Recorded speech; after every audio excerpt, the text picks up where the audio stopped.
Good morning students. ये chemical kinetics का part second है। यहाँ हम स्टार्ट करेंगे इंस्टेनियस रेट के साथ। इंस्टेनियस रेट एक्चुअली वो रेट जो एक इंस्टेंट टाइम पे लिया जाता है। जैसे कि अगर आप कह रहे हो टाइम 20 सेकेंड, तो एक स्पेसिफिक टाइम पे, एक प्रॉपर टाइम पे जो मैं रेट ले रही हूँ उसे इंस्टेनियस रेट कहा जाता है। हम एक ग्राफ से देखेंगे। इसमें जो ग्राफ है, पहला ग्राफ है concentration of reactant versus time के बीच में। रिएक्टेंट कम होते हैं इसलिए ग्राफ नीचे की तरफ प्लॉट किया जाता है।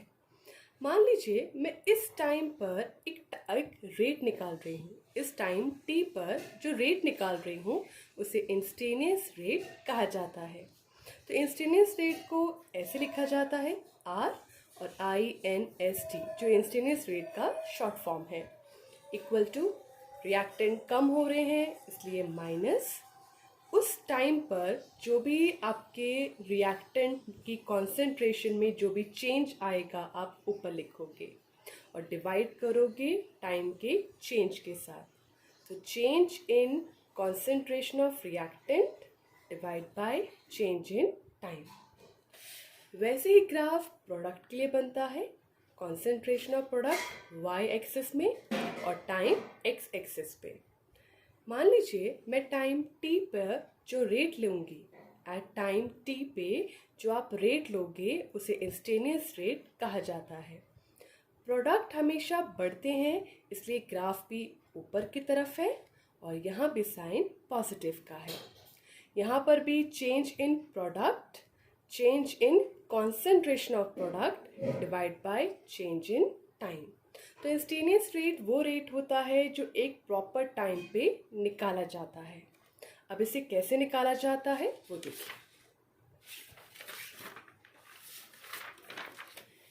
इसको हम एक एग्जाम्पल के साथ क्लियर करेंगे। ये ग्राफ है जिसमें हमें concentration of reactant versus time के बीच में ग्राफ बनाया गया है। टाइम मिनट्स में लिया गया है और कॉन्सेंट्रेशन ऑफ रिएक्टेंट की यूनिट है मोल पर लीटर। ग्राफ कुछ इस तरीके से प्लॉट किया गया है। मुझे रेट ऑफ रिएक्शन निकालना है एट 10 मिनट्स, तो मुझे एक टाइम दिया गया है। तो ये रहा मेरा 10 मिनट। इस टाइम पर आप एक लाइन खींचे, जैसे आप एक टैंजेंट बनाते हैं। टैंजेंट यानी जैसे आप एक सर्कल बनाते हैं और सर्कल पे जो ये लाइन है इसे हम टैंजेंट कहते हैं। इस लाइन को कहते हैं टैंजेंट। वैसे ही इस टाइम पर आप एक लाइन खींच दीजिए। एक लाइन कॉन्सेंट्रेशन के एक्सिस को छुएगी और दूसरा एंड टाइम के एक्सिस को छुएगी। इस लाइन का ये जो पॉइंट है, ये लाइन एक्चुअली यहाँ पर टच कर रही है। तो यहाँ से लेके यहाँ तक जो ये मेरी जगह है ये मुझे DR यानी change in concentration of reactant का वैल्यू देगी। और यहाँ से लेके यहाँ तक मेरी लाइन यहाँ पर टच कर रही है, तो यहाँ से लेके यहाँ तक ये मुझे देगी डेल्टा T। अब देखिए फाइनल कॉन्सेंट्रेशन है 0.04 और इनिशियल कॉन्सेंट्रेशन है 0। तो फाइनल में से इनिशियल को माइनस कर दीजिए, यह आ गया आपका डेल्टा R 0.04 मोल पर लीटर। डेल्टा T फाइनल है मेरी, आपके पास फाइनल है 20 और इनिशियल है 0। तो इनको माइनस करने के बाद आपका आ गया डेल्टा T 20 मिनट्स। मैं मिनट्स को सेकंड में चेंज कर रही हूँ, तो 1 मिनट में 60 सेकेंड्स होते हैं। तो यहाँ 20 को 60 के साथ मल्टीप्लाई करोगे तो आपका आ गया 1200 सेकेंड्स। इंस्टेनियस रेट निकालेंगे माइनस, क्योंकि हम रिएक्टेंट के टर्म्स में निकाल रहे हैं, DR बाय DT।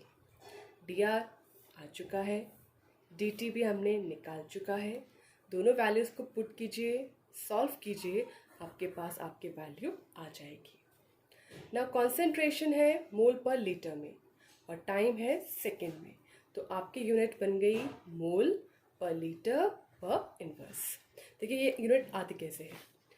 कॉन्सेंट्रेशन की यूनिट है मोल पर लीटर। अब लीटर को नीचे देखोगे तो लीटर की यूनिट है 1, लीटर की पावर है 1। तो इसको जब आप ऊपर लेके जाओगे तो इसकी पावर हो जाएगी माइनस के अंदर। अब देखिए मोल पर लीटर तो आप इस तरीके से लिख पाओगे। अब सेकंड तो नीचे है तो सेकंड की पावर भी होती है 1। अब सेकंड को ऊपर लेके जाओगे तो पावर हो जाएगी mole litre inverse second inverse, और इसे बोलते हैं मोल पर लीटर। तो आपकी रेट की यूनिट आ गई mole litre inverse second inverse. Rate of reaction की यूनिट्स होती हैं। अगर आपके कॉन्सेंट्रेशन मोल पर लीटर में है और टाइम सेकंड्स में है तो रेट कैसे निकालते हैं? Concentration divide by time. Concentration चाहे रिएक्टेंट का हो चाहे प्रोडक्ट का हो।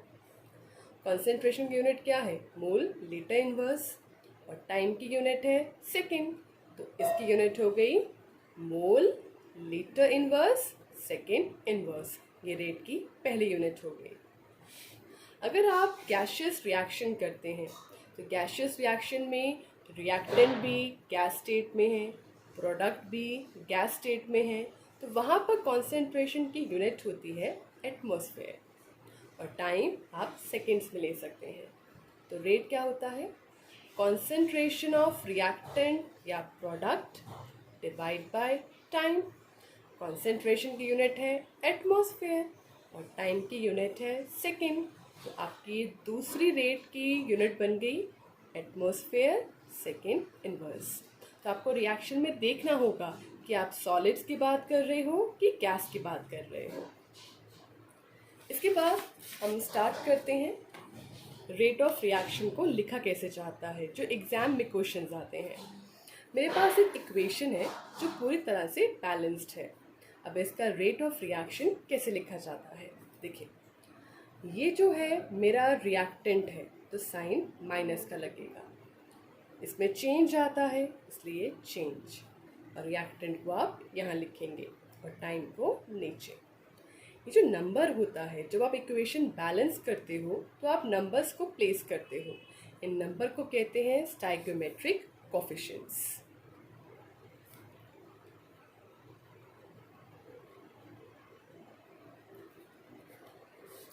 जो नंबर्स होते हैं ये हमेशा नीचे लिखे जाते हैं।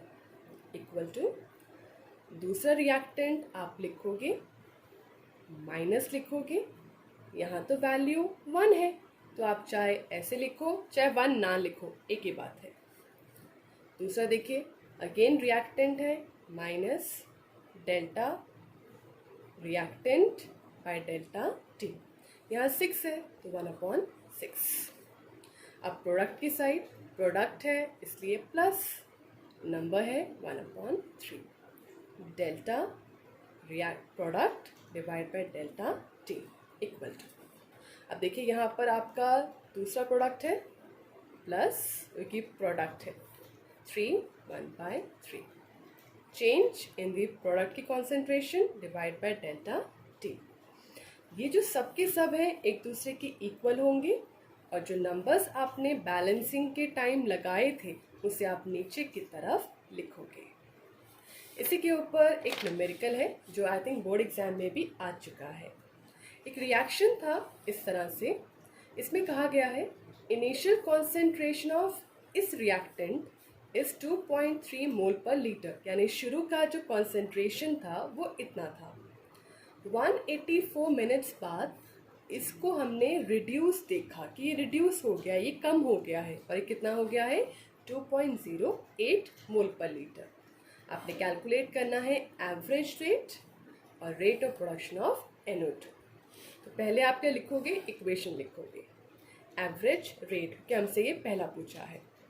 अब पहले इक्वेशन लिखिए, इक्वेशन में हमें इसके बारे में बताया है तो मैं रेट इसी के टर्म में लिखूंगी। रिएक्टेंट है इसलिए माइनस, नंबर आएगा नीचे की तरफ, change product reactant divide by delta T, ये आप रिएक्टेंट के टर्म्स में लिखोगे। अब देखिए ये माइनस हाफ तो वैसे का वैसा आएगा, ये वाला चेंज कैसे निकालते हैं? फाइनल माइनस इनिशियल, तो फाइनल कितना था? इतना, जो मेरे पास आखिरी में रह गया था, माइनस जो मेरे पास शुरू में रह गया था, डिवाइड बाय टाइम कितना दिया था 184 मिनट्स। मैं मिनट्स को सेकंड में चेंज कर रही हूँ, तो 1 मिनट में होते हैं 60 सेकंड्स। तो मिनट्स को आप सेकंड में चेंज करोगे तो आपके पास ये वैल्यू आएगी। तो आपका टाइम है इतना। आप सॉल्व कीजिए, इन दोनों को माइनस करोगे तो आंसर माइनस में आएगा 0.25। ये नीचे आ जाएगा और ये इस तरह से आ जाएगा। माइनस माइनस क्या हो जाता है, प्लस 0.25, 2 मल्टीप्लाई 11040। आप सॉल्व करोगे तो आपके पास इतना आंसर आएगा। हमने ऊपर मोल लीटर इनवर्स लिया था, नीचे सेकेंड लिया था, तो हमारी रेट की यूनिट इतनी आ चुकी है। सेकेंड पार्ट था rate of production of NO2। अब देखिए इक्वेशन ये है, rate is also equal to product है 1/4 NO2 एंड डेल्टा T। देखिए आपने ऐसे लिखा कि ये मेरा प्रोडक्ट है और जो नंबर है वो आ जाता है नीचे, और प्रोडक्ट है इसलिए साइन आता है प्लस का। रेट जो हमने पहले पार्ट में जो रेट निकाला था उसी रेट की वैल्यू आप यहाँ लिख दीजिए 1/4 एंड ये चीज़। इस 4 को आप यहाँ ले जाएंगे तो ये डिवाइड में था, वहाँ जाके मल्टीप्लाई में हो जाएगा। आप सॉल्व करेंगे तो इतना आपका आंसर आ जाएगा। तो ये है, तो आपका ये कितना आ गया 4.52 multiply 10⁻⁻5 mole litre inverse second inverse. ये आ गया आपका NO2 की वैल्यू। तो ये आ गई आपकी वैल्यू। Thank you. और अगर आपको कोई डाउट्स हो तो आप कमेंट सेक्शन में लिख सकते हैं।